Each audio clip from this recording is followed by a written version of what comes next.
Bueno, buenos días. Perdonar el retraso. Queríamos ser absolutamente puntuales porque el programa es apresadito, es interesante, pero apresadito.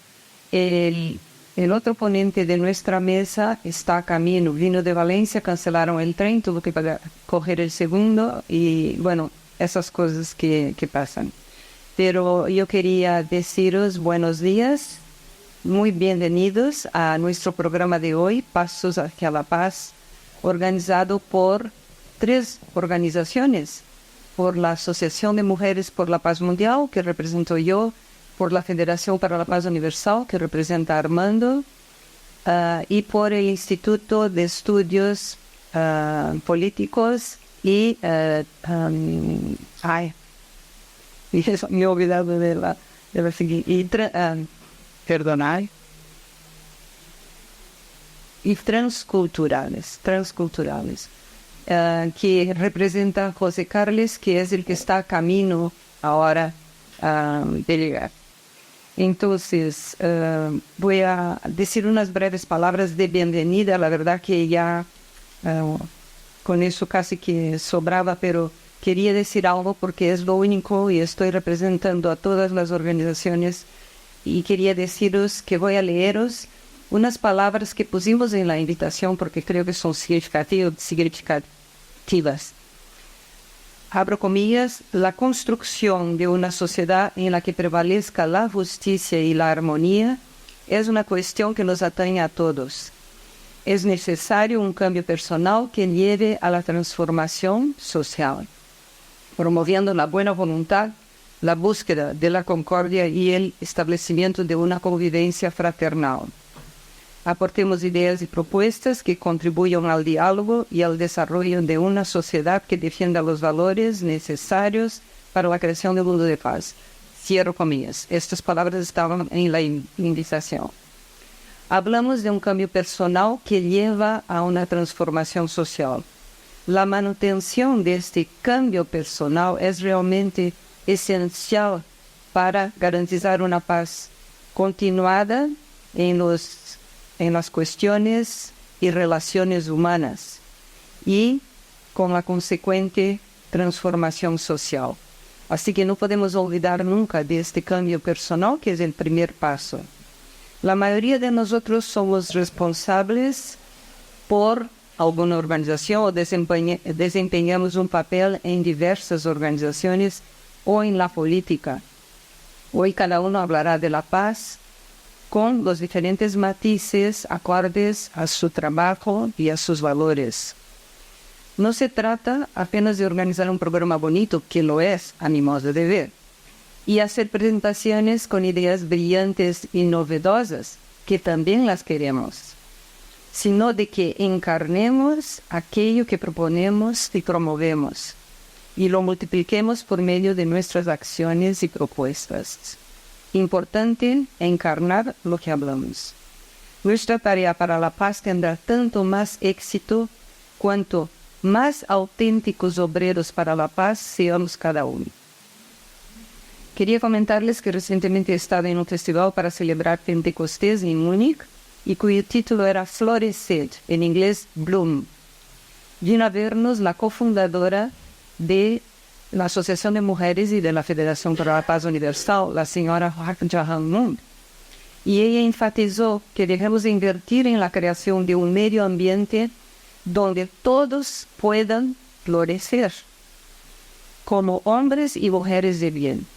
Enfatizó eso, no dijo que todos puedan ser doctores, que puedan ser grandes profesionales, no dijo que sean hombres y mujeres de bien. Y también nos recordó al estar en Europa que es fundamental entender la esencia y el propósito de la venida de Jesucristo, como hubiera sido también entender la esencia y propuesta o propósito de la venida de otros grandes fundadores religiosos, pero al estar aquí, ella viene de Oriente, ella quiso decir Jesucristo. ¿En qué aspectos ella resalta eso? En los aspectos de amor y servicio a los demás.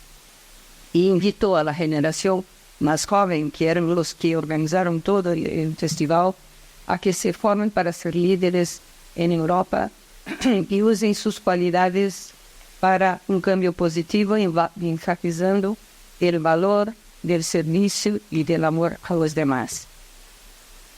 Creo que es un mensaje válido para todos y con ese propósito fue este propósito fue el que hemos tenido desde el principio, el de fomentar el amor y el servicio a los demás, cuando hemos ideado este programa de hoy. Así que yo espero que sea de agrado de todos y que lo disfrutemos, sobre todo lo disfrutemos y aprendamos y disfrutemos de las leyes del canal. Así que muchas gracias por estar aquí y hasta pronto. Creo que el otro sí, que está llegando. Bienvenidos. Bienvenidos.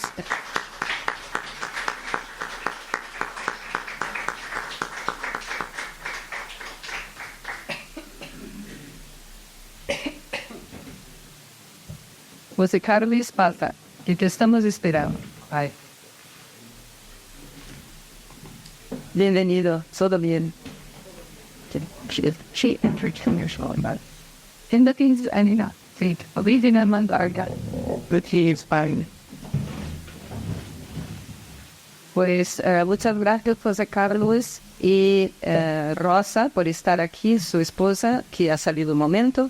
Ellos vienen de Valencia, han perdido, se cancelado el primer tren.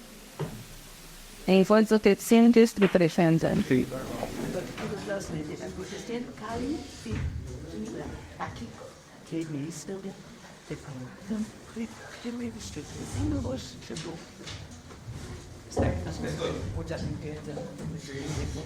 Estás un vaso de agua. No, perfecto, tengo aquí. Bueno, pues José Carlos, aparte de ser amigo de hace años, es lingüista y teólogo. Fue adjunto a la dirección de la Fundación Valencia, Tercer Milenio UNESCO, en cuyo marco se elaboró y redactó la Declaración de Responsabilidades y Deberes Humanos, con el concurso de decenas de personalidades de todos los continentes.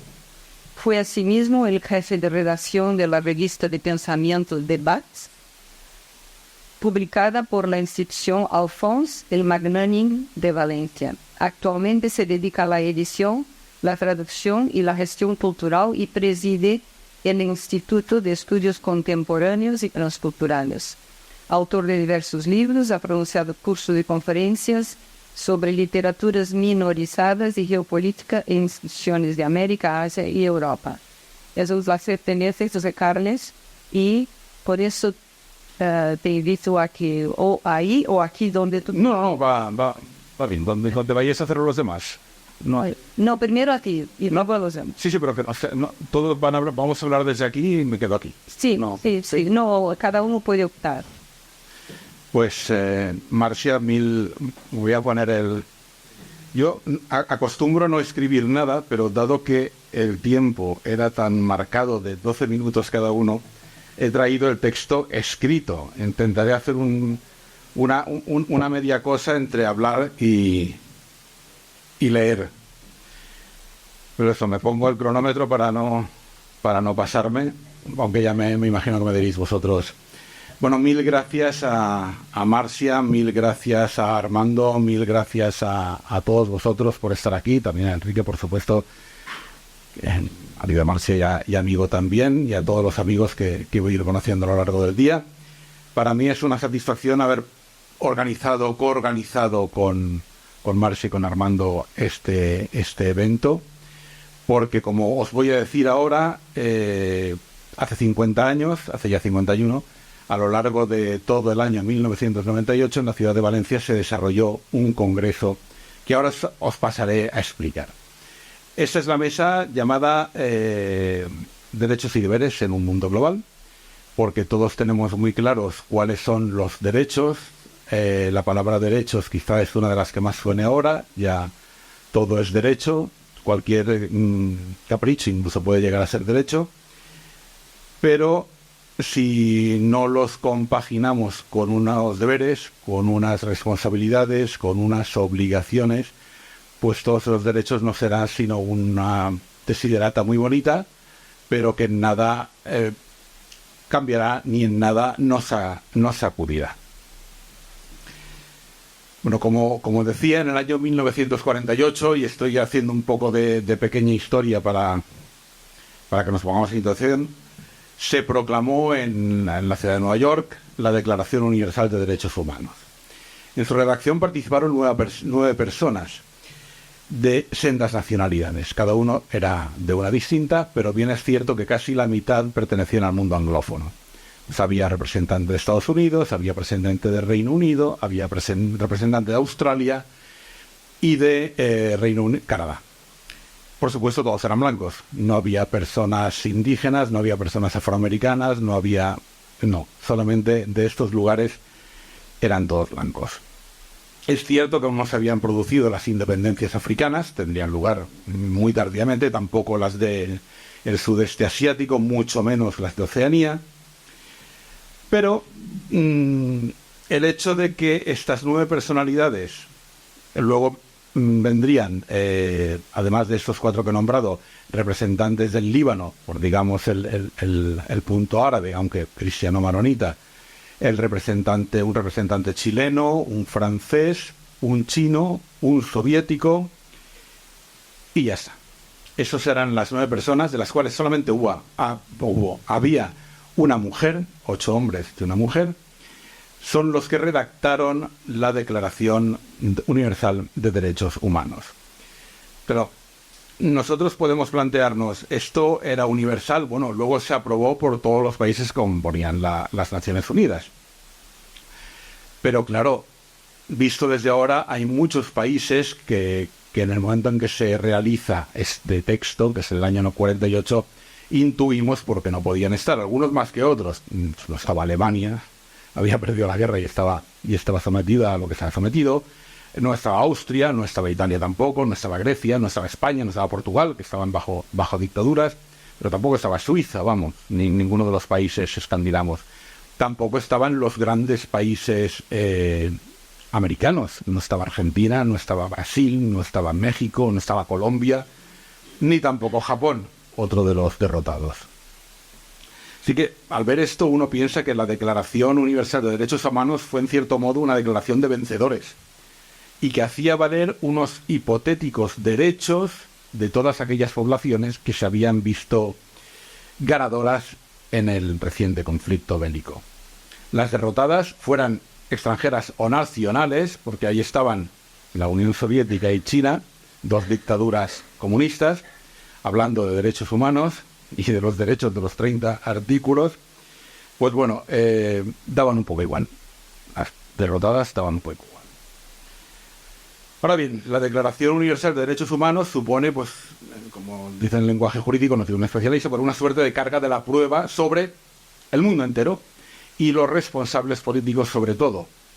Sin embargo, tristemente, la mayoría de esos derechos, que era lo que señalaba, ya eran vulnerados y lo seguirían siendo en esos 2 países, China y la Unión Soviética, que ahí estaba. Con estos mimbres era posible hacer un texto que comportara una vinculación del resto de estados, sí que era posible, pero desde luego no iba a ser en ningún momento vinculante. O sea, esa declaración no es vinculante, ni lo ha sido, ni lo será nunca. Y declaraciones de buenas intenciones sí, pues tristemente tampoco. Y de hecho solo se escriben los derechos humanos para justificar, o si no para justificar, para ratificar la ausencia de su compromiso. Es decir, hay derecho a que todo el mundo viva en paz, hay derecho a la vida, hay derecho a una vivienda, hay derecho a muchas cosas que por desgracia no se llevan a la práctica. Ahora bien, no sería hasta 50 años después, ya en otro territorio, no en América, sino en Europa, no en Nueva York, sino en la ciudad de Valencia, donde con una relación de redactores y colaboradores enormemente más plural y global que la de 1948, con más mujeres participantes, aunque tampoco una barbaridad, proporcionalmente, fueron 13, entre un total de 50 personas, Y en un momento de optimismo, porque ahora ya no nos acordamos, porque vino la crisis de 2008, pero en los años 90, a pesar de su melancolía generalizada, para quienes somos de la generación X, para quienes lo pilló en nuestros 20 años esos 90, a pesar de todo esto había un cierto optimismo, había una necesidad, no sé, los sueños hippies de la era de Acuario, de pasar a una nueva era, de que con el cambio de milenio iba a haber mayor paz, iba a haber mayor concordia entre todos. Esto se vivía y yo lo recuerdo. Así que esta declaración se hizo también con ese espíritu de ilusión, de decir, llegamos a un nuevo milenio, llegamos a algo que va a poder ser más hermoso. Y a lo largo del 98 se realizaron una serie de congresos que llevaron en diciembre de 1998 a proclamar la Declaración de Responsabilidades y Deberes Humanos. Como decía, personalidades procedentes de los 5 continentes, ahora sí, muchos africanos, de casi todos los países de América, también venían de China, de Japón, de Malasia, de Bangladesh, de muchas zonas del mundo, se reunieron para, a lo largo de 3 gigantescos congresos, acercar a la ciudadanía a las problemáticas, porque había puertas abiertas, mesas redondas y conferencias, y aparte sesiones de trabajo privadas. Se transmitieron a la población cuáles eran las mayores problemáticas, qué articulado debería tener o qué contenido debería tener el articulado que se iba a realizar, y también por qué principios rectores iba a discurrir ese texto de responsabilidades y deberes humanos. Y aquí es donde yo quiero hacer una reflexión más global en los 5 minutos que me quedan. En la Declaración de Responsabilidades y Deberes Humanos, no soy yo el sujeto. Sí que yo soy yo el sujeto a la hora de decir tengo derecho a la vida, o tengo derecho a la libertad, tengo derecho a la libertad de expresión. Pero ese derecho, si no me lo conceden, yo no lo voy a tener. Sin embargo, en la Declaración Universal de Derechos Humanos pasamos a otro contexto, porque aquí sí que soy yo, o a través de mí, las organizaciones, los gobiernos municipal, autonómico, provincial, estatal, nacional, que sea, supraestatales, organizaciones gubernamentales, organizaciones no gubernamentales, la sociedad civil, sus asociaciones, fundaciones, lo que sea. Si no soy yo como persona física, van a ser estas personas jurídicas las que van a tener que adoptar un papel de sujeto. ¿Para qué? ¿Para conceder a alguien algo? No. Para ellos mismos, para nosotros mismos, ponernos límites, ponernos vías, ponernos carriles por donde figurar y transcurrir en esa ampliación de los derechos a través de los deberes. Con un derecho yo no puedo hacer sino reclamar. Con un deber yo me someto a mi misma prueba. El cambio de perspectiva es esencial, pues no llama, como digo, a requerir la intervención del otro, sino a poner en acción la propia conciencia. Y desde luego, de la forma más racional, digamos, más libre pensadora, incluso posible. En el fondo, esto no dejaría de ser, aunque de una manera laica, habida cuenta de que es una declaración que la redactaron personas de todas las culturas, o de muchísimas culturas, y de variadas religiones, pero eso no vendría a ser sino en nuestra cultura occidental la regla de oro de Jesús de Nazaret. Trata a los demás como quieras que te traten a ti, o literalmente, así que todas las cosas que queráis que los hombres hagan con vosotros, así también hacen vosotros con ellos, en Mateo 7:12. O por ello en otro extremo al mandamiento de Aleister Crowley, la ley es el amor. Y se trata asimismo de estar atentos al retorno del boomerang. Pues desde luego que nos sentimos impelidos a reclamar nuestros derechos, a hacerlos valer. Pero eso también implica, como decía, que en muchos casos seremos nosotros quienes tengamos en nuestra mano conceder esos derechos. El derecho no parte del yo, sino del tú. Yo no me puedo conceder derechos a mí mismo. Y de hecho este es el basamento por el que hay tanta problemática a la hora de hablar de los derechos animales. Es que el animal no reclama derechos. Tú tienes que concederle, tú tienes el deber y la responsabilidad de tratarlo como bien, sin hacerle ningún tipo de mal. Claro, ahora bien, yo necesito a otro que me conceda el derecho y me lo respeto, al que menos se siente interpelado ante mi solicitud.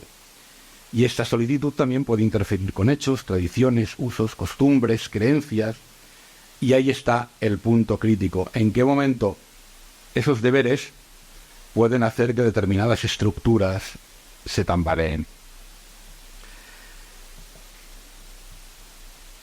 La Declaración de Responsabilidades y Deberes Humanos, lanzada en Valencia, fruto de este ambicioso proyecto, ya les he dicho que participaron personas de todos los continentes.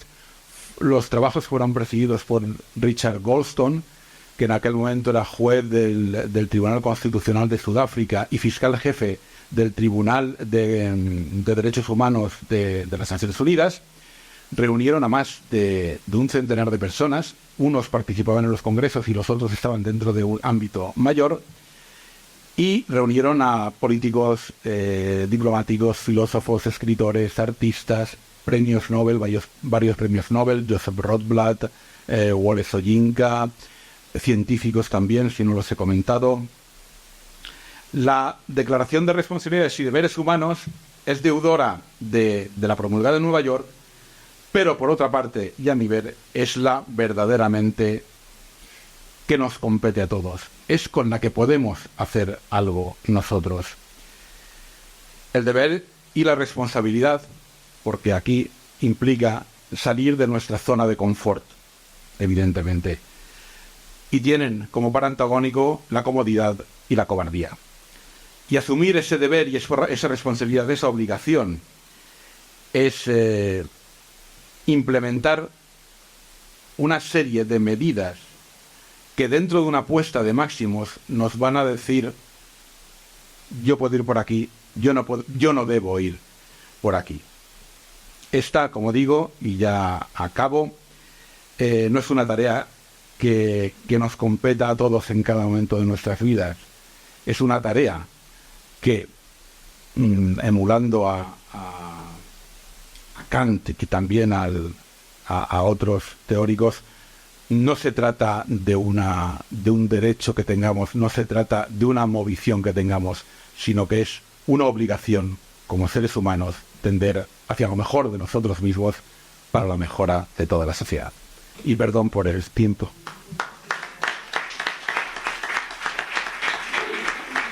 Así es. Perdón por el minuto, 45 segundos. Esta visión tan clara y completa del papel de la Declaración de los Derechos Humanos y también del texto sobre responsabilidades y deberes humanos. Y estamos siempre en la misma, tenemos que empezar por uno mismo. Bien, pues muchas gracias. Ahora no habrán preguntas todavía, veis quedando como lo que queráis decir, y al final, como un conjunto, os dirigís a cada uno. Nuestra próxima oradora será Arenales Serrano, senadora y portavoz de empresas en el Senado. Un segundo, que tengo que abrir esto. Entonces, me gustaría decir que Arenales, aparte de una amiga querida, es economista, gerente de empresa y tiene una larga trayectoria política. Ha empezado muy joven como concejal del Ayuntamiento de Valladolid, hasta ser senadora y diputada años después, pasando por las Cortes de Castilla y León, siendo ponente de la primera ley de igualdad entre mujeres y hombres y trabajando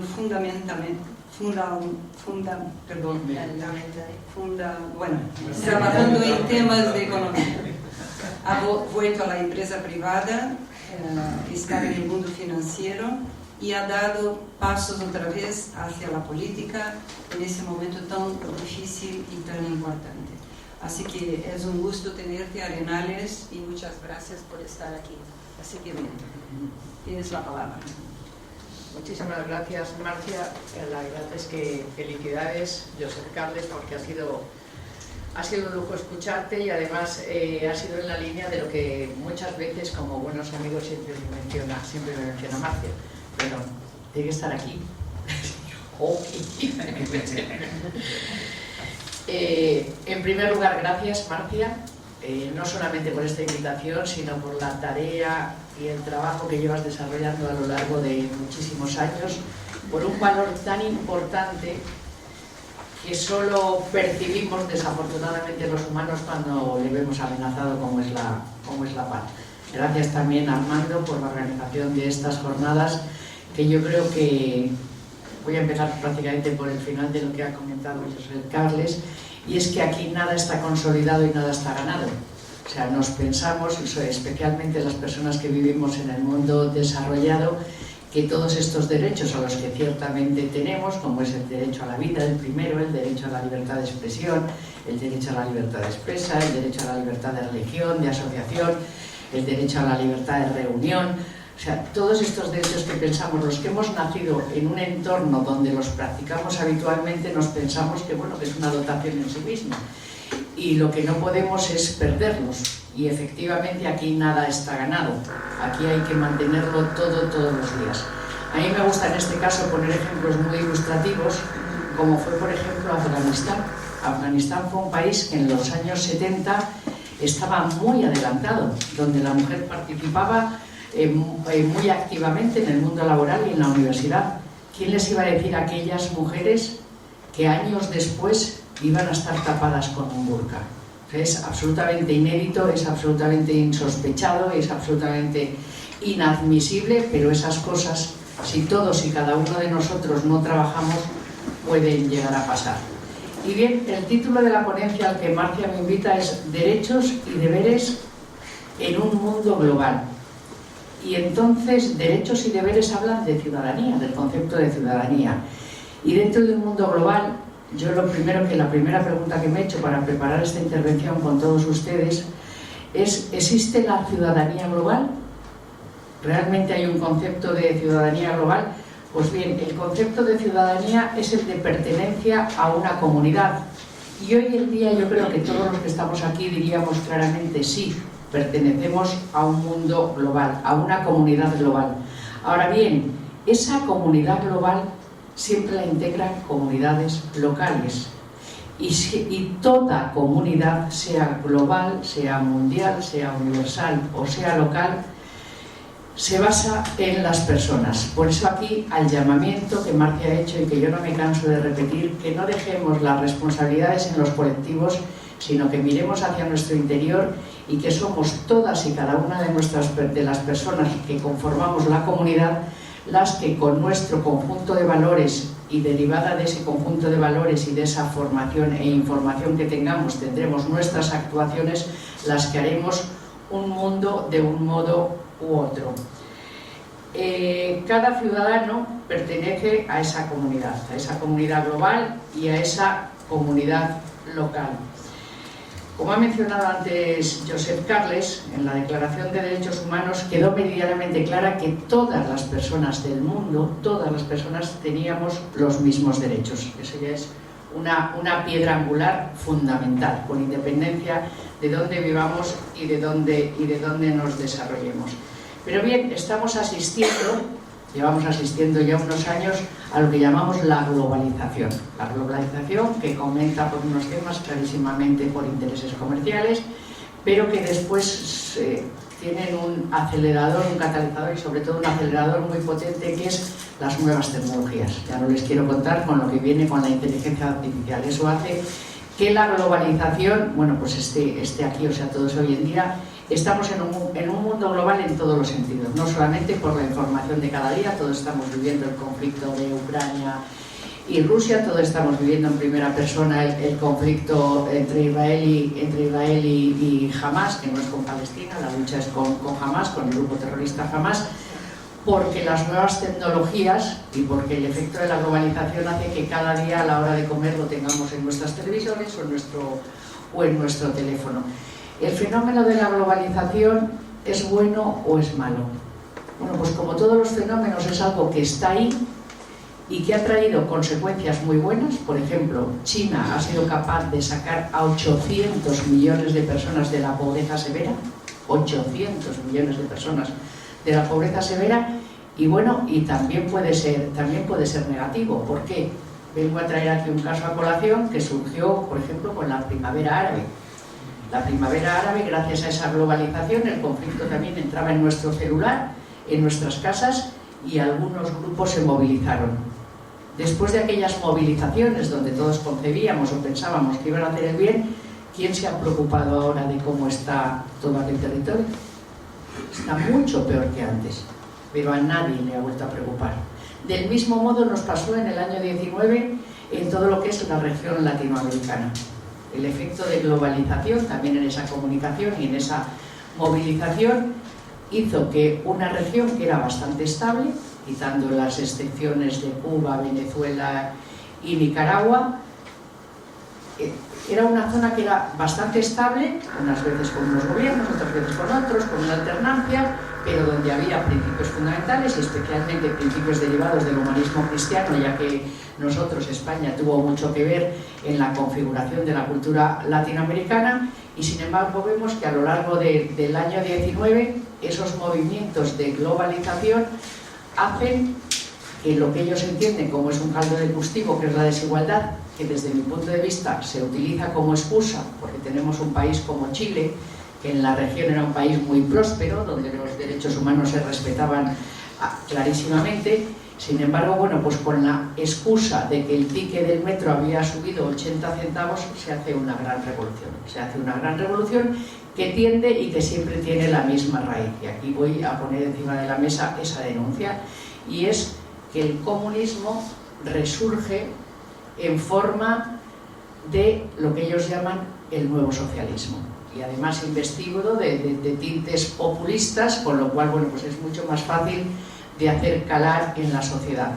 ¿Y por qué traigo aquí esta mención clarísimamente política en un tema tan importante como los derechos humanos? Bueno, pues porque el siglo XX empezó con guerras, donde lógicamente si no hay paz, el primer de los valores precisamente del ser humano es la paz, lo que Marcia y Armando llevan trabajando muchísimo tiempo, y todos y cada uno de nosotros debemos continuar trabajando. Aquello se destruye, pero es que el siglo XX termina con la caída del muro de Berlín, donde todo el mundo corría hacia el mundo occidental. Y por eso os decía al principio, y uno con esto, que tenemos que seguir trabajando cada día, porque nada está sentado, nada está conseguido, nada está consolidado. Lo que era absolutamente inédito es que un sistema que se ha demostrado absolutamente fracasado, como es el comunismo, que a lo primero que ataca y que no respetas precisamente los valores humanos, y me estoy refiriendo a las fórmulas lógicamente más estrictas del comunismo, como lo podremos comprobar en Corea del Norte, en la propia Rusia, en la propia China, que ahora la verdad es que es un fenómeno difícil de entender, porque es un comunismo con capitalismo, o sea, políticamente es un comunismo por el control totalitario y férreo. Sin embargo, desde el punto de vista comercial es una clarísima economía de mercado. Pero lo que está claro es que en esos regímenes, donde prima el colectivo por encima del individuo, lo que se sienten absolutamente cercenados son los derechos humanos.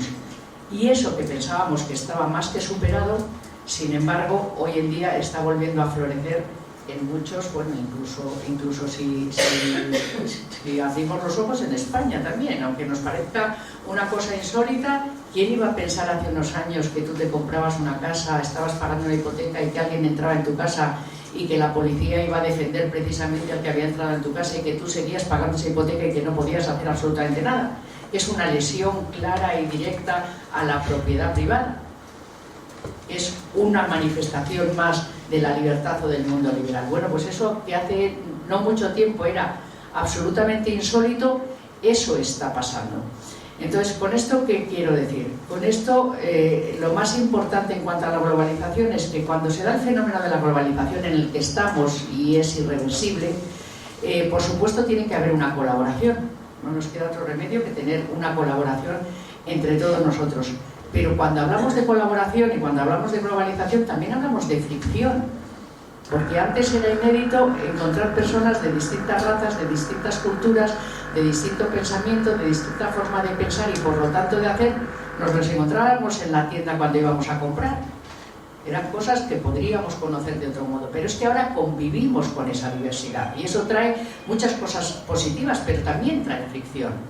porque tú tienes unas determinadas culturas, una determinada forma de ver el mundo y eso lógicamente trae fricción. Y también trae la globalización una clarísima interdependencia.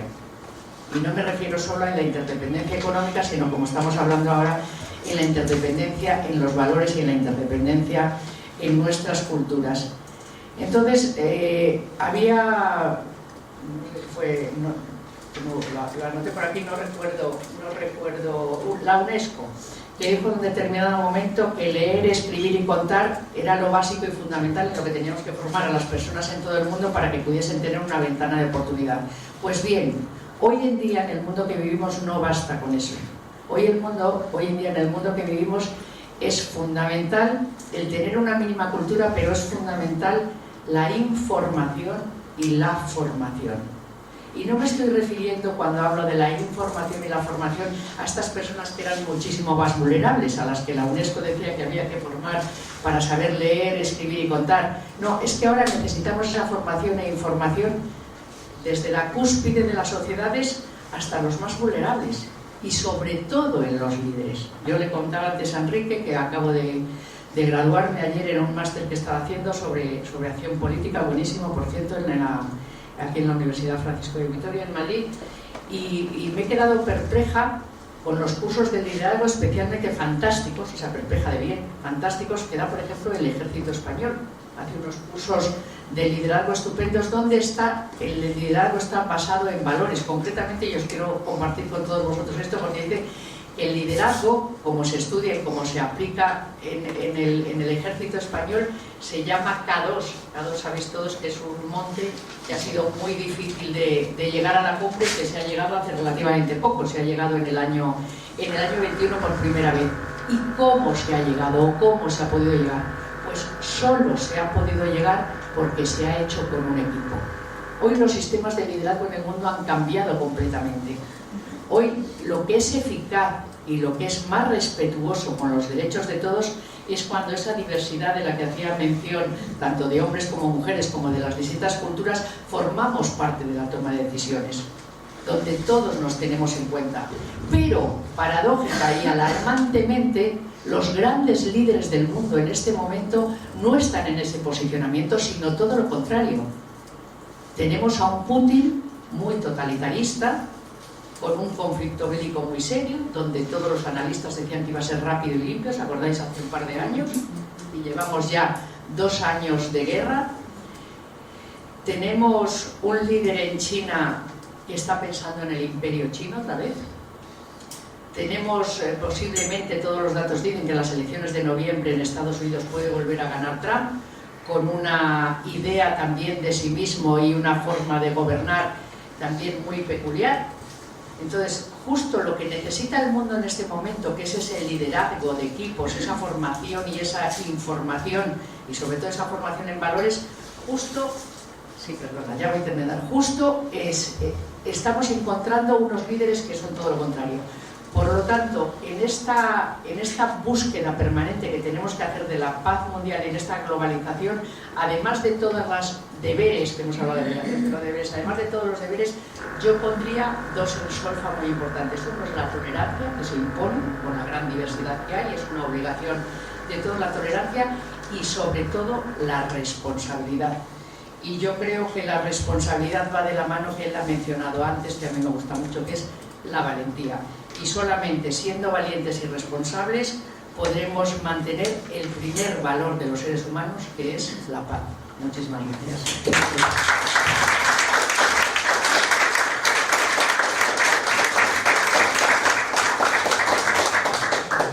Yo sí nos importa,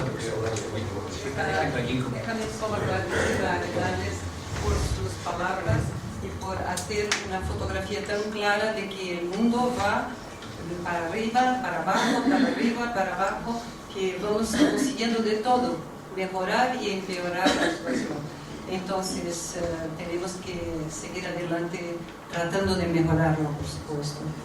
Bueno, ahora sí, Enrique, creo que tengo que leer unas palabras. Enrique, además de ser mi marido, Me ha sorprendido, pero tengo que leer.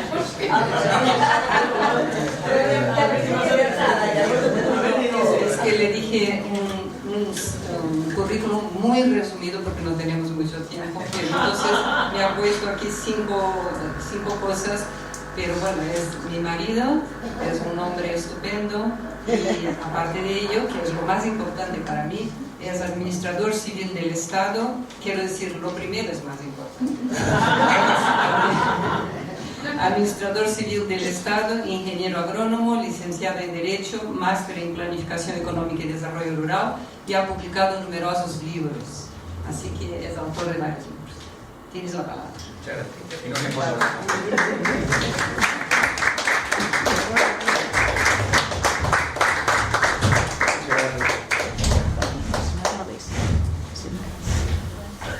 Es que ahí abajo sí. Y yo que soy más pequeño, estoy en línea. Muy bien. Voy a intentar ajustarme a los 12 minutos, por favor. Mídeme el tiempo. Bueno, en primer lugar, ¿cómo voy a abordar yo este tema? Pues lo vamos a ir viendo. Lo he escrito precisamente para agilizar la presentación.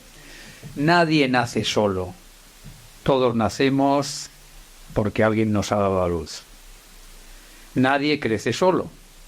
Todos crecemos porque alguien nos está alimentando. Nadie vive solo. Nos gusta estar rodeados de personas. Por tanto, primera conclusión, el hombre es un ser social. Y entonces, en relación con la sociedad, es cuando se plantea el tema de derechos y deberes. Pero en esencia estos derechos y deberes son los mismos tanto a nivel individual, como veremos, como local y global. Tanto son esos derechos los mismos si uno se retira a vivir solo, derechos y deberes, como si vive en un núcleo mayor. El individuo anhela que tanto los deberes que tenga que asumir como los derechos que le presuponen le permitan satisfacer sus necesidades. ¿Para qué los queremos? No es para que estén escritos, es para que de ahí se derive satisfacción de nuestras necesidades. El individuo anhela la libertad interior y exterior. Esa libertad es la que le va a permitir gozar plenamente de la armonía social. Para lograr esa libertad, el individuo anhela tener cubiertas sus necesidades. ¿Pero cuáles son sus necesidades? Bueno, hay un famoso libro de Abraham Maslow de 1941, La teoría de la motivación, que de una forma muy sencilla clasificaba las necesidades del ser humano en 5 niveles. En primer lugar, las necesidades fisiológicas básicas: beber, comer, respirar, abrigarse ante el frío. Segundo lugar, las necesidades de seguridad: evitar que el león te pueda comer, bueno, pues sin cerrar la puerta ya no puede entrar, o la policía que esté atenta para que no te entre nadie, o la justicia que pueda sancionar a aquellos que, digamos, afecten a tu seguridad. Es el segundo nivel. Pero luego hay un tercer nivel, y es el tercer nivel, el derecho, la necesidad de afiliación. Queremos ser del Real Madrid, del Atlético de Madrid, o del Valladolid, no sé cómo se llama, o del Valencia también, ¿no? Exactamente. Queremos ser, porque de esa forma nos sentimos que formamos parte de un grupo. Somos franceses, somos españoles, somos blancos, somos negros, somos europeos, y entonces parece que con esto somos católicos, somos judíos, somos presbiterianos, parece que con esto nos sentimos miembros de un grupo, y esa es la necesidad o hinduistas, y esa es la necesidad de la forma de satisfacer la necesidad de afiliación. Pero no es suficiente. La afiliación, como decía Erich Fromm, te permite evitar el miedo a la libertad, pero eso no es bueno. Tener miedo a la libertad es fatal. Entonces lo que hay que ver es ir a un cuarto nivel de necesidades, que es las necesidades de estima. Todos necesitamos ser estimados, apreciados, valorados por los demás, y eso es muy importante para que nos sintamos bien. Y luego, por otra parte, también hay algo más elevado, que es el que necesitamos autorrealizarnos. Es decir, llegar a encontrar que nuestra vida tiene un sentido, que sabemos para qué vivimos y que nos sentimos plenos en el desarrollo de nuestras potencialidades. Bien, en la medida que el ser humano tiene cubiertos esos 5 niveles de necesidades, se siente libre. Ya tengo comida, tengo refugio, me afilio al grupo que sea, y encima además soy estimado y me autorrealizo. Evidentemente no hay ningún problema. Ahora bien, ¿dónde está la cumbre de los anhelos y a dónde deben, por tanto, dirigir los derechos y deberes humanos? En la autorrealización, que por eso Abraham Maslow lo pone en el último nivel. Y es entonces cuando la vida, como decía yo antes, vale la pena ser vivida. Y entonces es cuando también el individuo entiende que debe cooperar, como antes se ha dicho, a la satisfacción de todas las necesidades de todos los demás para crear un ambiente de armonía. Claro, esas necesidades pueden ser infinitas, pero todo tiene que ser razonable. En el Mayo francés había una frase que decía: sed realistas, pedid lo imposible. Pero bueno, eso eran las frases del Mayo francés, que sonaban muy bien, pero que en este caso no valía para nada. Una cosa que es imposible no la pidas. Yo quiero tener una casa de campo en la luna. Muy bien, estupendo, estupendo. No vale para nada. Entonces, hay que pedir lo que sea posible. Ahora bien, lo posible puede ser mucho más de lo que actualmente hemos conseguido. También había un filósofo, Hegel, que a mí me gustaba mucho más, porque además tenía una frase doble, pero muy interesante. Dice: lo real es racional y lo racional es real.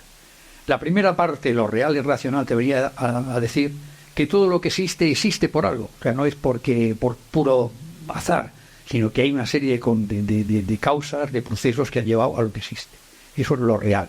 Ahora, si ese real no nos gusta, la segunda parte de la frase lo enmienda, porque te dice: lo racional puede hacerse real. Entonces es muy importante que entendamos también las cosas. Cuidado con las emociones. Cuidado con las emociones. Al mismo tiempo es absolutamente necesario entender las cosas. Si no, en nombre de muchas cosas se han cometido hechos terribles a lo largo de la historia. Claro, para que esto se evite, habría que alcanzar la sabiduría, que suena mucho a autorrealización. Pero, ¿en qué consiste la sabiduría? Bueno, pues hoy en día la física nos demuestra de una forma muy sencilla cómo la sabiduría en la física se ha ido concentrando a lo largo del tiempo. Estudiábamos muchas cosas: geometría en las matemáticas, hidráulica, mecánica, aerodinámica, todo esto. Bueno, pues ahora los físicos te dicen muy sencillamente lo siguiente: el mundo de la física, de lo que vemos, se fundamenta en 4 grandes fuerzas: la gravitacional, la electromagnética, la nuclear débil y la nuclear fuerte. Y esas son las que nos permiten estar aquí. Si no existiesen esas leyes, mis átomos se habrían separado ahora mismo, y por supuesto yo no estaría hablando. Es decir, son leyes fundamentales. Entonces esas el ser humano las asume de forma natural, porque se da cuenta que es lo que es. Y si no, el que pruebe a saltar desde el 8º piso, decir: no, ya la ley de la gravedad no existe para mí, pues en fin, no le arriendo las ganancias, porque es una ley que está ahí. Por tanto, esto en la física está muy claro, pero sin embargo en las relaciones humanas vamos más allá de la física. Y entonces nos hace falta una fuerza que realmente armonice en las cosas. Nos armonice con nosotros mismos, empezando por nosotros mismos, y luego nos armonice con los demás. Porque, ojo, no pidamos a los demás que lo que no hagamos para nosotros. De la misma forma que el Estado, que no pida a las empresas lo que no haga él. Es decir, si el Estado le pide a las empresas que sean transparentes, que sean eficientes, que sean justas, pídaselo a usted mismo en la administración pública. Os digo esto porque yo he sido funcionario durante 40 años y por tanto algo sé de eso, y creo que habría que tocar ahí el tema. Entonces, bien, ¿por dónde vamos? Bueno, pues que al final, ¿cuál es la esencia de esa armonía? Pues es muy sencillo. Al final la esencia de esa armonía ya nos fue dicha hace 2000 años, estaba dicha también de muchas otras formas. José Carles se ha referido a ella. La esencia de la armonía es el amor. Pero ¿cuántas veces se usa en la política la palabra amor? ¿Cuántas veces aparece en las declaraciones de derechos humanos? Tendrá que aparecer en el futuro. Tendrá las personas que aprender a darse cuenta de que el amor verdadero que llamamos, es sencillamente una fuerza que nos une con los demás, pero con un propósito: hacer crecer a los demás respetando su propia naturaleza. Cuando eso lo hacemos con nosotros mismos, la pereza está prohibida. Claro, bueno, no está mal que te veas un programa de televisión, pero constantemente no. Está prohibida la pereza. Tienes que trabajar para hacerte crecer, para desarrollar tus capacidades, tu inteligencia, tu capacidad de tocar la guitarra, lo que sea. Todo eso tienes que hacerlo. Y entonces con los demás tenemos el mismo esquema. Tenemos que ayudarles a hacer crecer. Y ojo, un policía, si le da con el palo fuertemente a un violador, está ayudándole a hacer crecer. Sí, sí, hombre que no. Sino que se lo digan a la violada, que le da con fuerza, claro. Es decir, para eso está la justicia, la acción. Es decir, es necesario que realmente la dicotomía que tradicionalmente se encuentra entre orden y progreso se supere. Parece ser que orden es de derechas y progreso es de izquierdas. Se acabó. El orden que no pretenda progresar es un orden vacío. Pero el progreso que desprecie el orden es imposible. Entonces hay que superar esa dicotomía. ¿Y cómo se puede superar? Con el amor. Y es ahí donde, a mi modo de ver, tenemos que enfocar en el futuro el tema de los derechos humanos y de los deberes humanos. Y usar la palabra amor, pese a quien pese. Y en la política se debe hablar de esa palabra. Hay que amar, que a fin de cuentas es la forma de crear armonía en el universo, porque los deberes y derechos sirven para eso. Si no es para eso, no valen la pena. Nada más, muchas gracias.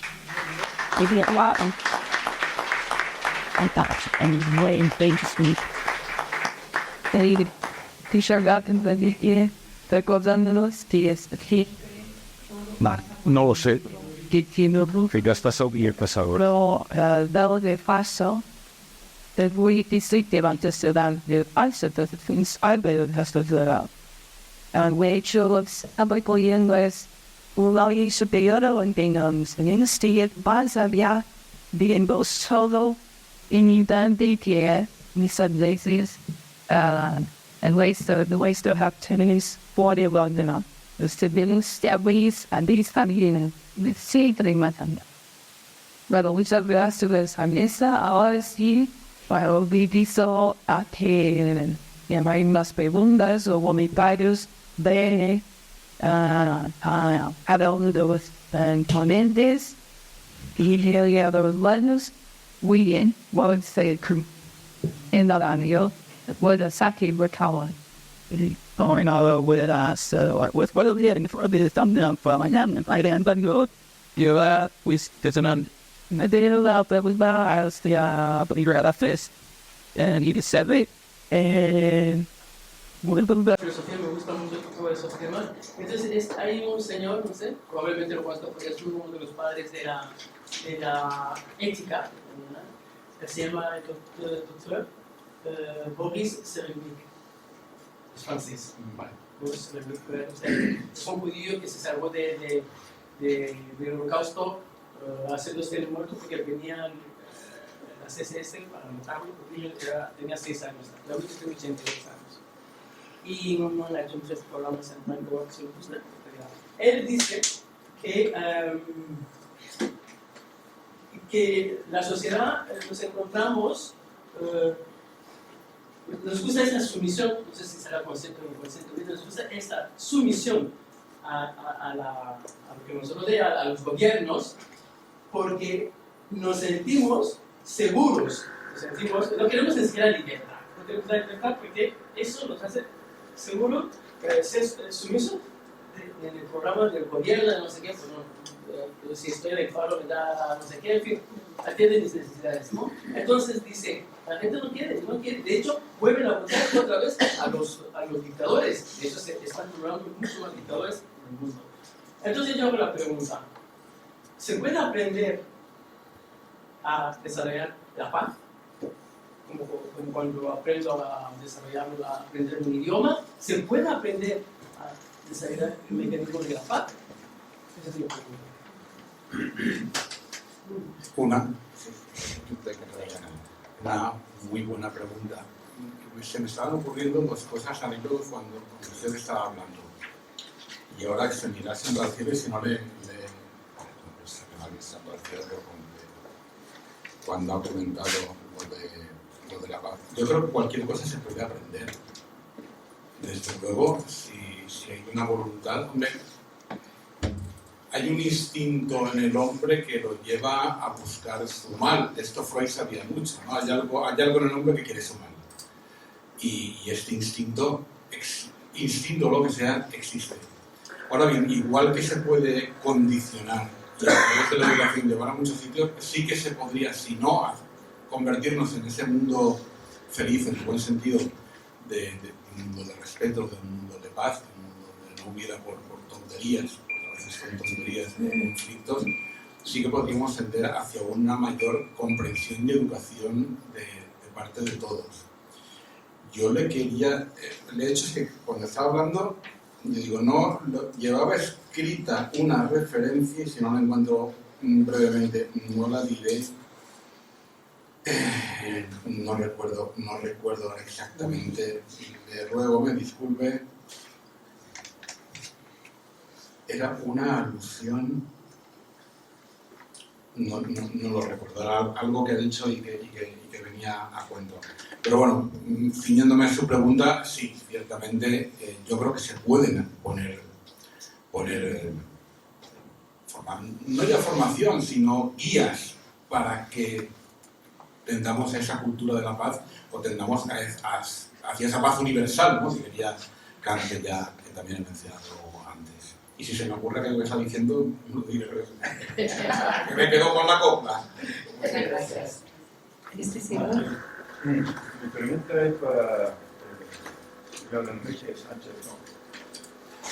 Me ha parecido entender que se ha hecho una referencia a que en la Declaración Universal de los Derechos Humanos no existe la palabra amor. Entonces, en mi humilde opinión, creo que en el artículo primero define amor claramente, que debe de existir cuando dice que todos los seres humanos son iguales en derecho y dignidad, como dotados que están de razón civil de comportarse fraternalmente. Creo que ahí está definida la palabra amor. Bien, yo simplemente, es decir, literalmente la palabra que yo recuerdo no está, y desde luego en la Constitución española no está. Y hay otras palabras como solidaridad, conferencia, tal, pero la palabra amor no. Y es simplemente una cuestión de que ¿por qué no se usa esto? Yo creo que es porque se tiene miedo a la fuerza que todo el mundo sabemos que da la palabra amor. Y oiga, es que la Constitución de 1812 hablaba que los españoles éramos justos y benéficos, pero no decía que debíamos amar a la voluntad, amar al vecino. ¿Por qué lo digo esto? Porque claro, cuando se dice eso suena mucho a un gran personaje de la historia, Jesucristo, pero también en otras religiones hay cosas similares. Entonces parece como si tuviésemos que separar de lo trascendente de la realidad social. No, en aquello que sea compatible, ¿por qué se van a separar? Usemos la misma palabra, sin cualquier por qué uno decir que tiene el monopolio de la palabra amor porque es católico, hindú o lo que sea. El mismo Feuerbach en su libro, La esencia del cristianismo, ponía 494 veces la palabra amor. Y entonces, ¿qué le dijo Marx? Le dijo, no ha comprendido la importancia de la acción revolucionaria. Por eso repudió Feuerbach, que era un ateo, pero ponía la palabra amor. Entonces, tengo la sensación de que la palabra amor es fuerte y que si se empezase a forzar a usar en la política y de ese tipo de declaraciones, las cosas no obligarían a plantearse con mayor profundidad. Aunque realmente, para mí lo importante, en esa línea que preguntaba antes, es la formación para la paz, la formación para el amor, porque el amor es lo que va a construir la paz.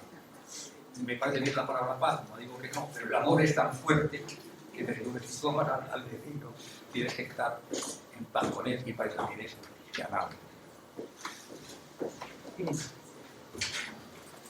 Muy bien. Entonces, tengo varias manos levantadas. La siguiente eras tú. Maravilloso. Yo que vengo de Venezuela, principalmente de Caracas, y ya tengo 4 años aquí, familia, hermanos en Caracas, sí, no solamente en Venezuela y Estados Unidos, hay Venezuela de Venezuela, y ya conocemos los resultados. Lo único que yo pregunto si nuestra querida España, nuestra madre patria, se ha anticipado a esas consecuencias de los resultados sociopolíticos que estaban pasando últimamente. Porque de lo contrario, casi toda Latinoamérica se quiere ir para España, pero que lo vamos a ver. Me gustaría qué tendencias o estrategias políticas ha tomado España en estos conceptos políticos de América. Perdón. ¿Qué estrategias que han anticipado políticamente sobre estas consecuencias que está viendo Latinoamérica políticamente hablando, donde hay una migración cada vez más masiva de nosotros para acá?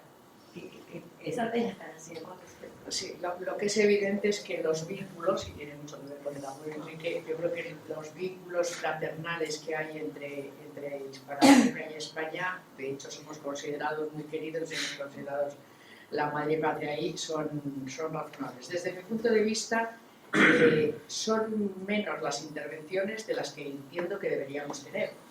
Me refiero, por ejemplo, a un gran país como México, con la dimensión que tiene, tanto demográficamente, tan importante la demografía en este momento en el mundo, como por su localización, pues la inmensa mayoría de sus relaciones comerciales las establece con Estados Unidos por su localización, y sin embargo, bueno, pues yo creo que ahí tenemos un activo importantísimo, que es el idioma, otro activo importantísimo, que es la cultura.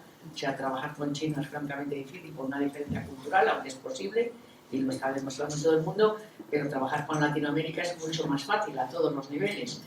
Y sin embargo, bueno, pues no hay tanta actuación como a mí me gustaría.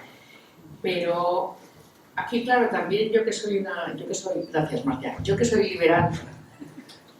liberal, es difícil, o sea, tú puedes intervenir de mutuo acuerdo, pero cuando a la región, que la llamamos cariñosamente, le dices que dónde quiere mirar en este momento tan convulso en el mundo, si quiere mirar a Pekín o si quiere mirar a Washington, pues el latinoamericano normalmente te contesta que no quiere mirar a ningún sitio, que él tiene capacidad de desarrollo por sí mismo, y así lo ha demostrado a lo largo de la historia, desde que se independiza. O sea, ha demostrado que es un pueblo muy sensato, ha demostrado que es un pueblo con unos valores, ha demostrado que saben estar en democracia. Pero claro, ahora es que la intervención, que yo siempre le llamo la prueba del algodón, o sea, cuando a mí me siguen hablando de lo estupendo que es el comunismo y de lo maravilloso que es, bueno, pues un estadio anterior como puede ser el socialismo, yo siempre digo, pues bueno, vean ustedes. O sea, la gente cuando vive en esos países, en el momento que puede salir, ¿hacia dónde va? O sea, cuando cae el muro de Berlín, todo el mundo viene hacia el lado occidental, nadie se va hacia el otro lado, o en Hispanoamérica la gente cuando emigra, todo el mundo emigra hacia Estados Unidos o hacia España. Y bueno, y de facto también otra realidad también muy constatable es que no les dejan salir. O sea, salir de bueno, desafortunadamente el éxodo de los venezolanos ronda ya los 7 millones, ¿no? Casi 9, fíjese qué barbaridad. 9 millones de personas que se marchan de un país riquísimo, por cierto, donde los españoles emigrábamos precisamente por la riqueza tanto natural como cultural y como de toda índole, y donde se podía, bueno, lógicamente más que sobrevivir en Venezuela. Yo creo que las relaciones fundamentalmente las que se están dando son comerciales, pero sí es verdad que políticamente yo pienso que deberíamos ofrecerle mucho más ayuda a la región. Mucho más, cuando digo ayuda, quiero decir, pues, desde la promoción de las ideas liberales, porque han demostrado que es con las que las sociedades avanzan, y ahora se están imponiendo todas las contrarias, y además están haciendo una gran estrategia de comunicación, e insisto, desde el año 19, donde le están dando la vuelta a muchísimos gobiernos. El tema de México es el claro ejemplo, el tema de, bueno, ahora la excepción es Argentina, pero también con un prototipo y con un liderazgo muy personalista. Esos liderazgos personalistas, desde mi punto de vista, no son los más eficientes. Los más eficientes son los que creen en los equipos humanos. Pero yo creo que tienen un serio problema, porque sí es verdad que la estrategia de la izquierda está muy organizada, y estando muy organizada está calando en países donde efectivamente, bueno, pues la desigualdad invita a que esas ideas, que bueno, que pueden parecer muy bonitas calen. Pero bueno, tampoco me cabe duda que se hace alguna labor, pero desde mi punto de vista me gustaría que fuese mucha más, porque sí que es verdad que a través del Cártel de Puebla todos los demás están organizados. Gracias. Marcia, si me permites un segundo, 30... Bueno, que funciona este. Era solamente, ya me acuerdo, la declaración de responsabilidades y deberes humanos no habla de la obligación de tal, sino a veces de la obligación de promover. Entonces, en ese promover estamos todos implicados. Una anécdota, que era la que no me acordaba. Yo tenía dos amigos, los que se han separado ahora, que ellos cuando discutían tenían el acuerdo de discutir susurrando, con lo cual nunca llegaban a mayores. Nunca. Entonces era muy gracioso, porque empezaban a susurrarse discutiendo. Y así, pues claro, acabaron separados, pero vamos. Que es todo labor nuestra también. Perdón, Marcia. Muchas gracias. No, lamento que sea todo tan corrido. Yo lo que iba a sugerir es que pasáramos, aún tengo preguntas, aún las voy a admitir, pero que pasáramos de esta sesión a la siguiente sin ningún intervalo para tomar nada. Luego estará el café, que necesite o ir al servicio, que vaya donde tenga que ir. Pero que vamos a pasar de una sesión a otra para dar un poquito de pie. Ahora tenemos a Pilar y luego teníamos a Irene y a Mercedes. Y creo que hay algo más, a Julio y Carlos. 5 y se acaba. Bueno, si queréis decir, vamos a ver si podemos juntarlas. Sí, no, hazla Pilar. Sí. Bueno, gracias a los tres, a Carles, a Arenales y a Enrique, y siento claro que estáis en una absoluta coherencia en lo que nos habéis dicho sobre nuestros deberes, no tanto al mismo tiempo que los derechos. Arenales fantásticamente nos habla de la responsabilidad y de has dicho, sí, tolerancia o flexibilidad, y Enrique ha combinado con el amor. Entonces mi pregunta es, porque lo he meditado mucho, y aunque soy socióloga, más que nada me he dedicado a profundizar en cómo uno puede llegar a ese desarrollo interior, a ese desarrollo personal, que hay instrumentos que no se nos ha dado en la educación. Y realmente pienso que la base de todo pues está en la educación. Yo hoy convivo con un nieto de 10 años, desde que me quedé viuda y con una hija, y estoy muy al tanto de su educación y me importa muchísimo. Y siento que sí, les enseñan muchísimas cosas, y la gimnasia, ahora incluso quiere hacer boxeo y tal y cual, y mucha información. Pero si vamos a aquello que nos dijeron en Delfos, encuéntrate a ti mismo y búscate a ti mismo, pues en el colegio muy poco.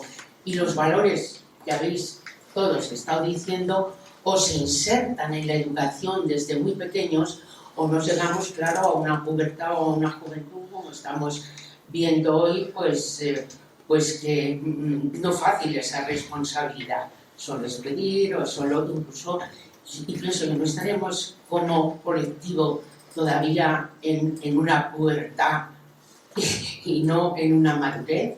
Entonces, ¿qué se hace con o sea, esos instrumentos para llegar a esa tolerancia, a ese amor verdadero, como dice Enrique, a esa responsabilidad? ¿Qué se puede hacer con la educación? Gracias.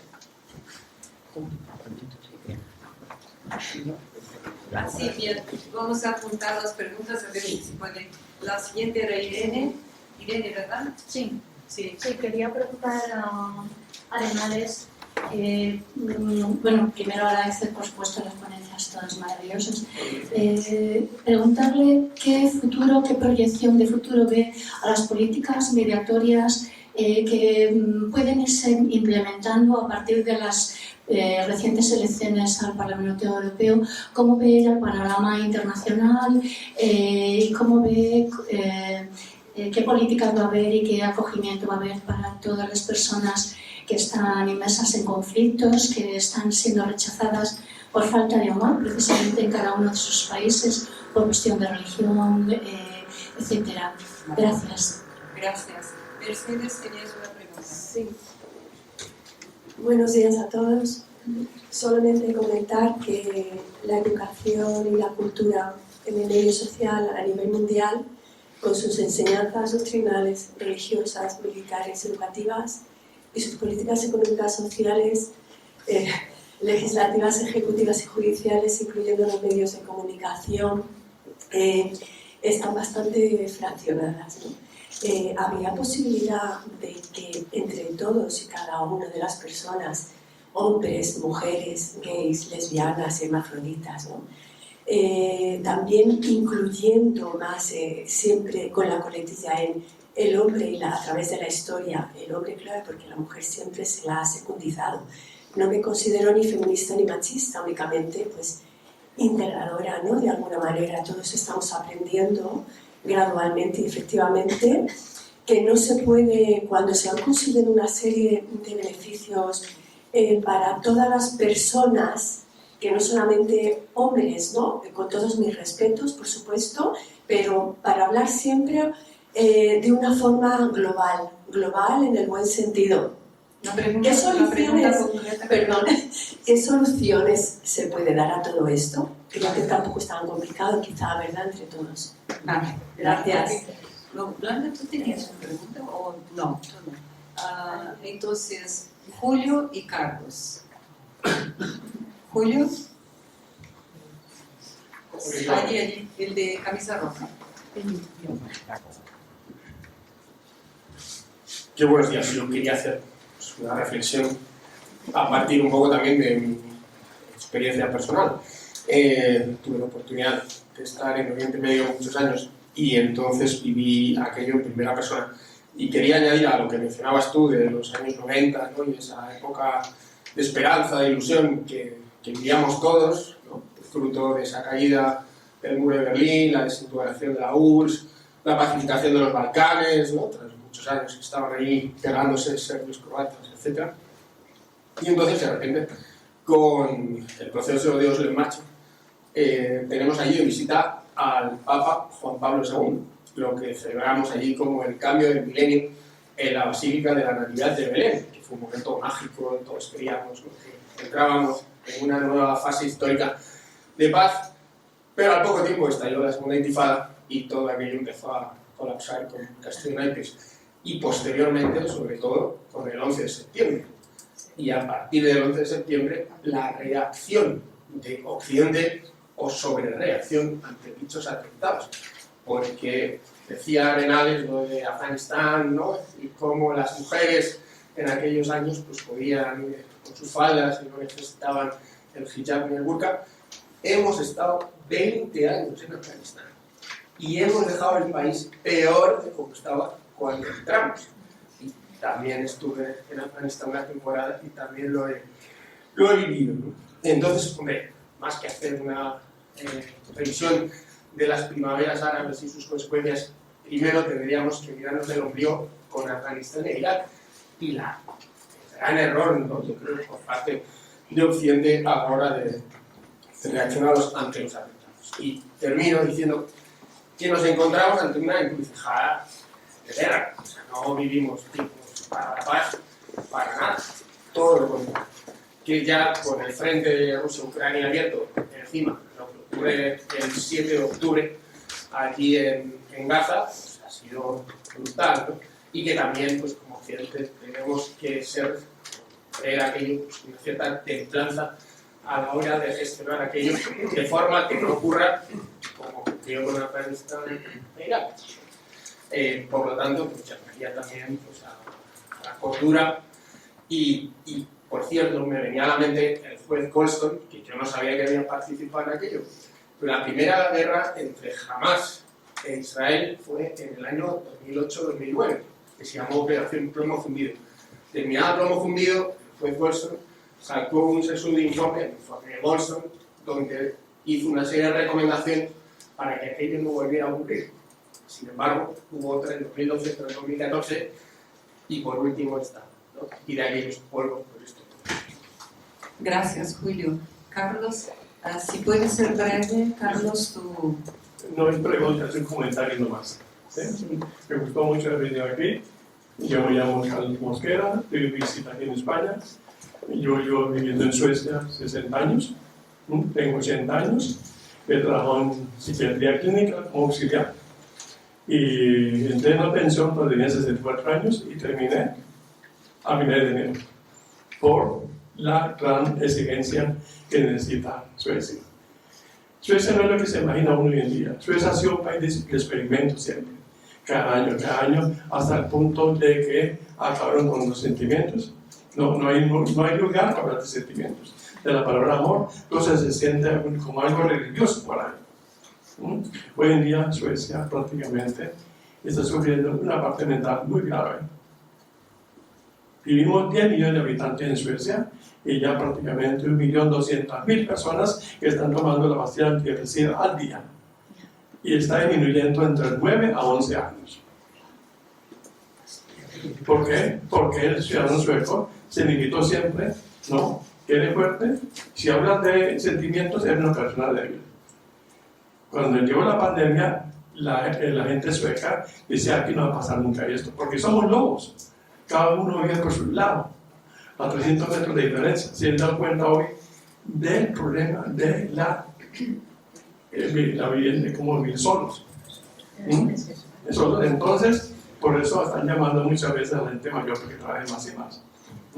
Digamos, la historia es larga, pero es solamente un ejemplo de que no aquella Suecia que nos enseñaron un día un país de algo. Hoy en día Suecia prácticamente es el país que tiene más problemas con el terrorismo y con las bombas, y que está disminuyendo debido a la inquietud juvenil.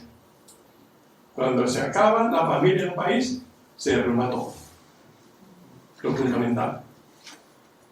Muchas gracias. Muchas gracias. Bueno, voy a pedir a la mesa que sea breve también para que podamos dar paso. Prácticamente, telegráficamente por el tiempo, pero no, desde luego no va a ser por lo interesantes y sugerentes que son las cuestiones planteadas. Pilar, hablabas de desarrollo personal. Claro, cuando anulamos la religión, porque nos parece eso, lo que ha mencionado al final Carlos, un signo de debilidad, y anulamos y nos cerramos a ver otro tipo de cosas. Bien, yo aquí lo que pienso es que eso forma parte, o debe formar parte del entorno familiar, que la formación reglada es la que se debe impartir en las escuelas, y que sin embargo, bueno, la unidad de medida de todas las cosas como es el individuo, pero el individuo en su relación social con la familia, que la familia es fundamental y que es precisamente esa familia. Yo en esta búsqueda de técnicas de desarrollo personal, que creo que son muy productivas, pues viajé hace relativamente poco, tuve un revés en la vida, de los que nadie no estamos exentos, que no nos esperamos y que pensamos que no hay derecho, pero te pasa. Y entonces, posteriormente, pues fui en búsqueda de nuevas experiencias o técnicas. Fundamentalmente viajé a la India y cuando volví lo comenté con mamá en casa, me dije, pues exactamente igual que la religión católica. Pero o sea, te pondría mil ejemplos que se llama de otra forma. Entonces yo creo que efectivamente que gracias. Yo creo que ahora, gracias. Que la dimensión espiritual del ser humano es algo a lo que no podemos renunciar, que está en la fase de la autorrealización que mencionaba hace ya mucho tiempo Maslow, y que no nos tiene que dar miedo, sino todo lo contrario. Yo creo que hoy en día, con la facilidad de la investigación o la facilidad de la información con este aparato, yo la verdad es que soy conocedora de muchas cosas en esa línea, en esa búsqueda espiritual, que creo que a mí desde luego me han beneficiado mucho y me hacen, pero yo siempre acabo concluyendo, aunque desarrollemos, conozcamos y desarrollemos esas técnicas, siempre pienso que todo es en búsqueda a la felicidad y que la felicidad es servir. Ya lo dijo Santa Teresa de Jesús, la felicidad está en servir, en encontrarte con los demás, en hacer feliz, en respetar al otro, en hacerle progresar y que esté mejor el otro, y eso tiene todo que ver, y voy a empezar a utilizar la palabra amor, y esto tiene que ver con el amor al prójimo. Yo creo que eso es bastante claro. Rápidamente, Irene nos hablaba del qué futuro tienen las políticas migratorias. Lógicamente no lo sé, no tengo una bola de cristal, Irene, pero has mencionado un tema muy importante, y es que la ebullición de los conflictos bélicos en el mundo no son tiempos de paz, son mucho más serios y estamos mucho más amenazados de lo que yo creo que individualmente con nuestro día a día somos conscientes. Solo ver el llamamiento que ya ha hecho Alemania a sus hombres para que se vayan alistando en el ejército, yo creo que eso ya nos tiene que dar un nivel de qué situación tenemos en el mundo. Y efectivamente, como es natural, los humanos, que es lo que llamamos los refugiados, vienen huyendo de esos conflictos. Y en Europa siempre hemos sido solidarios y una región de acogida, y lo vamos a seguir siendo. Ahora bien, eso tiene que ser de forma ordenada, porque como bien decía Enrique, el orden es el progreso. Sin orden es imposible el progreso. Que haya refugiados y que les recibamos, por supuesto, solo faltaba. Pero es que además no solamente solo faltaba desde el punto de vista del amor al prójimo, es que además es enriquecedor, es lo más enriquecedor. La inmigración enriquece mucho, porque de la diversidad nace el progreso. Si todos pensásemos igual, no evolucionaríamos. Yo cuando me encuentro con otro que piensa diferente es cuando discuto, cuando peleo, cuando acepto, cuando soy generosa, cuando cedo, y de esas posiciones o bien convenzo o bien acabo cediendo un paso, es cuando vamos superando estadios. O sea que, por lo tanto, yo creo que ese fenómeno en Europa, pero insisto, tiene que ser ordenada porque si no es inviable.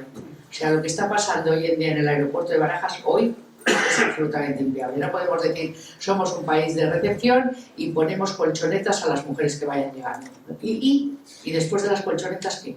Tendremos que dar una salida a todas las mujeres que estarán llegando hoy al aeropuerto de Barajas. O sea, yo creo que las cosas tienen que ser ordenadas, planificadas y con cabeza, vamos, como lo haríamos nosotros en nuestras casas. Cogeríamos a alguien, yo acabo de estar con 10 países en el máster y he invitado a unos cuantos y le he dicho, bueno, pero todos no podéis llegar a mi casa porque sois 37, a 37 no puedo meter en casa. Entonces, las cosas hay que hacerlas lógicamente con cabeza. En el tema de la igualdad que mencionaba, no recuerdo tu compañera, su nombre, Mercedes, yo creo que es un tema muy importante. Y mira, yo fui ponente de la primera ley de igualdad, que en contra de lo que se piensa no fue la de Zapatero, que fue en el 2007, fue en el 2003 en Castilla y León, y yo fui ponente de esa primera ley de igualdad. Por lo tanto, yo creo que empezando por la nomenclatura, pero sobre todo pasando por los hechos, hay muchas cosas que todavía quedan por hacer en el tema de la igualdad, y estamos en una zona privilegiada a esos niveles, porque te toca nacer ahora en Afganistán, como hemos mencionado antes, pues o más cerca en Marruecos, pues lógicamente. Pero yo pienso que queda mucho por hacer, pero que la nomenclatura y cómo denominemos las cosas es importante, sí, pero que lo más importante son las actuaciones que tengamos cada día. O sea, no nos podemos quedar en este feminismo que hay ahora, que desde luego no me identifico nada con él, donde están en eso, en llamar a las cosas. Pues bueno, yo esta mañana una persona que me llevaba a la estación me decía, viene el policía, digo, ¿por qué llamas policía? Y dice, no, porque como ahora tienes el señor es ridículo. O sea, quiero decir, hay cosas que es una tergiversación y una perversión del lenguaje que no conducen absolutamente a nada. Aquí, yo que vengo, como siempre digo, de Valladolid, nos gustan las cosas claras y aquí las cosas se demuestran con hechos. Aquí lo más importante son los hechos que hagamos cada día. Julio, decías que estábamos en una encrucijada de guerra, y efectivamente es que estamos ahí. Insisto en el llamamiento que ha hecho Alemania hace 2 días a sus jóvenes para que se incorporen a filas. O sea, yo creo que eso es la clara muestra del algodón de lo que tenemos. Y hay que hacer un llamamiento, no hacer un llamamiento, una reflexión seria donde Europa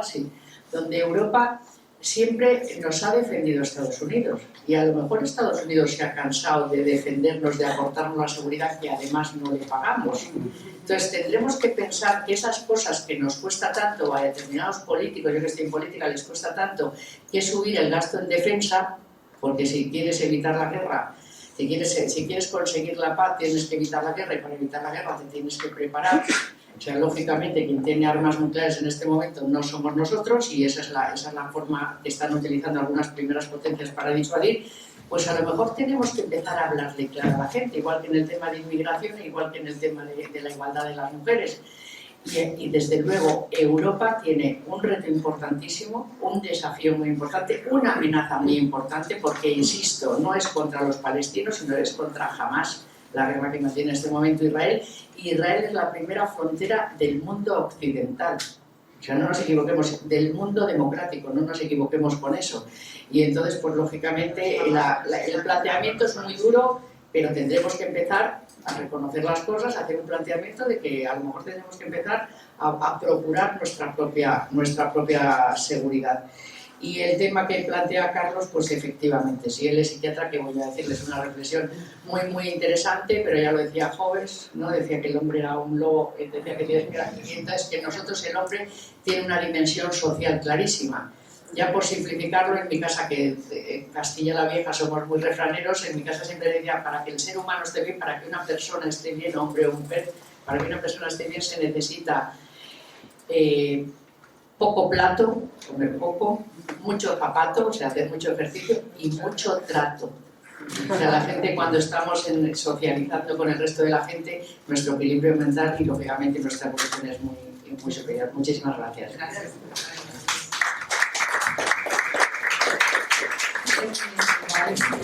Yo voy a ser muy breve. No voy a poder hablar a cada uno de los intervinientes porque sería alargarme. Yo quiero enfatizar la solución. Yo vuelvo a reiterar que la solución de los problemas del mundo es el tema del amor, pero que esa palabra ya existe desde hace 2000 años y no se ha entendido bien. Hay que entenderla bien, hay que explicarla reiteradamente en todos los ámbitos, de forma que la gente entienda que tiene que salir a tomar el autobús con amor, tomarse el café con amor y hablar con los demás con amor y discrepar de los demás con amor. Todo esto es fundamental para que eso nos dé amor. Entonces, ya puestos a decir esto, voy a hacer un poco de propaganda. Yo he publicado este año el libro ¿Qué es el amor verdadero? Para algunos que recordéis de hace tiempo, el famoso libro de Erich Fromm, El arte de amar, es del mismo tamaño. En este yo hablo de Erich Fromm para bien, le elogio las partes que me parece bien y lo critico también. El libro este lo podéis encontrar en Amazon, como hoy estamos en la época de la feria del libro, pues aquí abajo tal vez podéis encontrarlo por 5 euros y si no, pues también hay. Es decir, que por precio no va a ser. Pero la idea es que el ser humano pueda analizar las cosas con serenidad, con claridad, con totalidad, para que se pueda terminar convenciendo que realmente para respirar, para el cuerpo humano, la respiración es fundamental. Pero para el espíritu, el amor es imprescindible. Si no, no vale la pena nada más.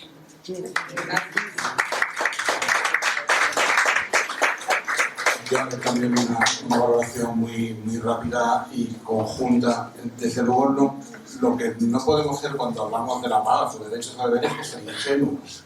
No, nadie, dicho extremadamente bien citas de la Biblia, pero bueno, ser machos como palomas y asuntos como serpientes, una cosa así. Desde luego, la guerra, hablamos de la guerra, de que hay un proceso armamentístico, pero me gusta decirlo muy claro y a veces discuto con mi mujer, es que lo reduces mucho ya sí, pero cuando hay una guerra o hay alguien detrás de esa guerra hay una gente que tiene empresas armamentísticas que lo único que quiere es un coche más grande y un yate más caro. Y entonces esa reducción es terrible, es un negocio, es un negocio. Entonces nos meten en muertes, nos meten en destrucción, nos meten en traslados forzosos de población para eso, para que uno tenga un yate más grande o poder mayor en una empresa. Y con respecto a la inmigración, evidentemente no todos cabemos en todos los sitios, pero hace muy poco Ecuador era un lugar receptor de migración española. Hay lugares como las Islas Tuvalu que por narices ya están dialogando con Australia porque se van a inundar. Va a ser uno de los primeros países que se inunde y la gente tiene que salir de allí. Con lo cual la inmigración es un reto que hemos de asumir, ante la que encerrarse o hablar mal me parece un error y no tener ideas en la cabeza. Y con respecto a qué se puede hacer con la educación, yo creo que muchos maestros ya hacen, pero si no lleva un ejemplo, que lo comentaba Pilar, si no hay un ejemplo de los padres, si no hay un ejemplo mayor, si no hay una autoexigencia, yo no puedo enseñar a mi hijo a ir en bicicleta por la acera, porque estoy yendo contra las reglas de urbanidad y contra el respeto a las personas que van por donde tienen que ir de la única manera posible. Entonces, si no hay una autoexigencia, va a ser difícil. Entonces, ahí estaba lo de la no ingenuidad. Es una utopía, es algo hermoso, pero vamos, si damos cada uno un paso. Enrique y yo discutimos hace poco por WhatsApp, pero aquí estamos sonriéndonos y abrazándonos. Así que ese yo creo que es el cambio. Susurrando. Muchas gracias. Bueno, pues muchas gracias a los ponentes por la excelencia de sus presentaciones y realmente yo creo